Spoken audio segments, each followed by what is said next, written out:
I mean, that's obvious. He's a great running back. I mean, last year I think he had over 1,600 yards. He has a low center of gravity, power. You know, we call him a daylight runner. He has great vision. He just runs the daylight, finds the hole. So it's going to have to be a team effort, a defensive effort, just in terms of gang tackling, guys staying in their gaps to control them in the run game. Is it the biggest thing not to sort of, people say, be a hero and get out of your gap? Yeah, it's about discipline, because he'll take it to the right, cut it the whole way back. He'll hit it anywhere in terms of with their run game, with their zone scheme running game. So that's what we've been preaching to the guys all week. Just be accountable in your gap, fit your gaps, and just know that he's going to bounce the ball or cut back. Yeah. Don't get impatient. Oh, yeah, don't. Definitely no. Yeah. Gap integrity. Coach, what do you think of Justin Simmons' performance? I thought he did a solid job. He made a few mistakes during the course of the game. It's stuff that we can easily fix. But overall, I thought it was a solid performance for his first game of the season. Seems like the Chargers really tried to stay away from Vaughn, stay away from Chris, stay away from Akib. I mean, do you have to do anything to try to get those guys more involved, or is it on the other guys to kind of take advantage of their opportunities? It's on the other guys. You know, that's 11 guys. Everybody's responsible for doing their job. So if they're going to steer away from those guys, then the other guys have to step up. A lot of that, you know, you hear about Vaughn, just the, you know, sacks, the protections, things of that nature. But if they're doing all that to try to take care of Vaughn, then somebody else has to win because they're one-on-one. So that's just the mindset we have. After the first play, what was the key to stopping their running game? You have to give San Diego credit. You know, the offseason, they did a good job just in terms of scouting us, scheming up some runs. They ran, you know, a trap play on that first play, something that we don't see a lot of. We adjusted on the sideline. I think overall they had 2 plays for 31 yards, but at the end of the game, it's 2.9 per rush, 64 total yards. So I was pleased at how we finished. Yeah. What was the key to that? It was just, we always get the pictures. We talk upstairs just in terms of what the blocking scheme was. We just had to make a minor adjustment inside with our 3 technique, being able to spill the guard and our backers fitting over top of the blocks they were getting. Gotsis has done on the practice field in preseason, but how important was it for him to do it in the game like he did with some tackles at the line of scrimmage like he did? It was very impressive. Just based on, you know, him coming back, just rehabbing for injury, and what he did in the preseason. That first game, he looked like a different guy. You know, I was watching, I said, man, look at Gostis. I mean, he was getting off the ball. He was effective in the run game. He had some pass rush, and that's definitely going to help us defensively moving forward. Shaq came in and, you know, obviously had a sack, and VJ said that he was a little bit tired at the end of the game because obviously he hadn't been playing a whole lot. But what was just your idea of how well he did, considering that he missed, you know, all of training camp to come in like he did on Monday night? I thought he played very well. He had the sack, you know, and when you can have somebody opposite Vaughn that's a threat, that helps us just in terms of how they're going to try to protect against us. It helps us setting up our schemes in terms of our pressure package and our pass stunts. But I thought he did a nice job. Obviously, he played too many reps. I talked to his position coach and told him let's get him out a little bit. But we'll make sure moving forward that we rotate, you know, Kasim in there as well, just to take some reps off him, as well as DeMarcus Walker. Joe, how'd you feel calling your first game, the flow for you and everything? You know, it was a little different. You know, I had a little bit of the butterflies, to be honest with you. But once you get in the rhythm and you start figuring out kind of how they're attacking you, the adjustments you need to make, you settle down. After each series, I always go sit down on the bench. You know, I get to the tablet. I get with Chris Beak upstairs. We go through the plays. It kind of calms me down.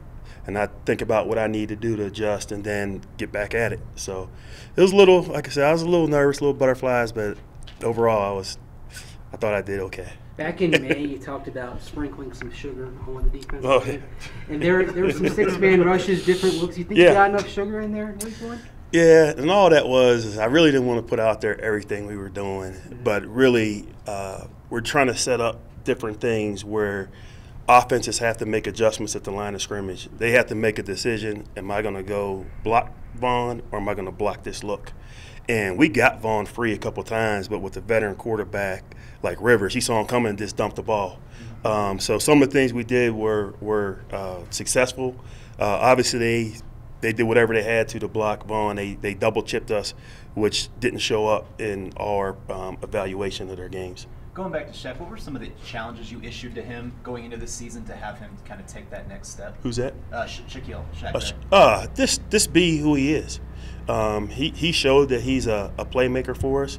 He doesn't have to do anything outside of doing his job. If he does his job and he does it the way he's done in the past, he's going to make plays for us. How'd Jamal look? He got playing some high leverage snaps there at the end. Oh yeah, JC, he's just a ball guy. I mean, he's a C. We say C ball, get ball. The bright lights don't affect him. He plays fast.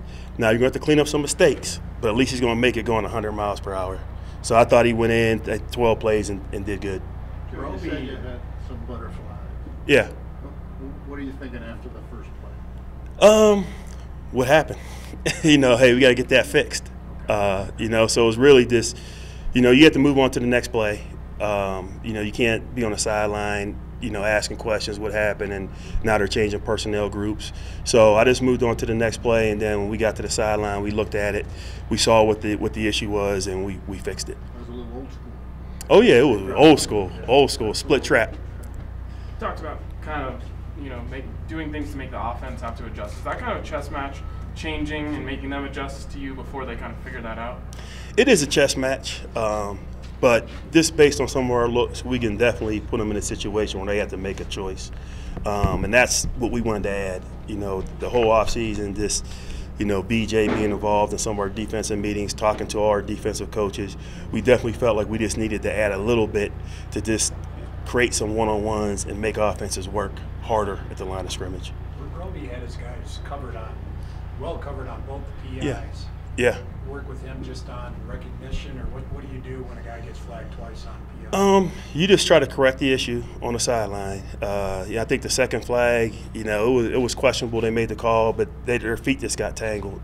But we're a press team. We're going to get on the line of scrimmage. We're going to try to put hands on you. That's just part of it. As long as it's not a consistent problem, we'll take a few penalties along the way.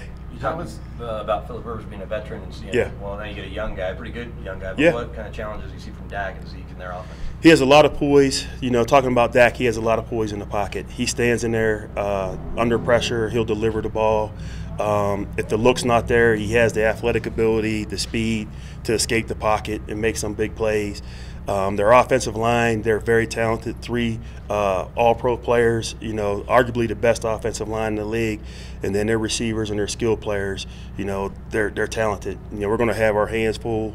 They're talented at all 3 levels, but we feel like we're up to the challenge. How is scheming for Jason Witten different or similar to what you guys did with Gates and Hunter Henry? Yeah, I was pleased that I think Gates had 2 receptions for 17 yards. Hunter Henry didn't have any receptions, but very similar. Those older veteran tight ends, they're very crafty. They know how to run routes. They know how to get open at the top of the route.